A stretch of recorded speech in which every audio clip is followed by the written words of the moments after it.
तुम्हाला तुमचा स्वतःचा व्यवसाय सुरू करायचा आहे, पण मोठी इन्व्हेस्टमेंट आणि मोठी रिस्क मात्र घ्यायची नाही. मग प्रीस्कूल बिझनेस हा तुमच्यासाठी अतिशय स्मार्ट आणि उत्तम आणि योग्य पर्याय ठरू शकतो. मी विशाल Bhavsar, director Disney kids.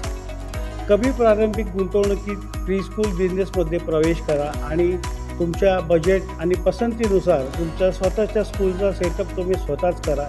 Marketing, admissions, teacher recruitment, teacher training, monthly quality ऑडिटपासून सततचा गाईडन्स, हँड होल्डिंगपर्यंत आम्ही तुमच्यासोबतच आहोत. यासोबत इतरही बरेचसे फीचर्स तुम्हाला मिळतील. तुम्हाला जर तुमची स्वतःची प्रीस्कूल सुरू करायची असेल तर खाली गेलेल्या लिंकवरती क्लिक करून आजच तुमचे फ्री कन्सल्टेशन बुक करा.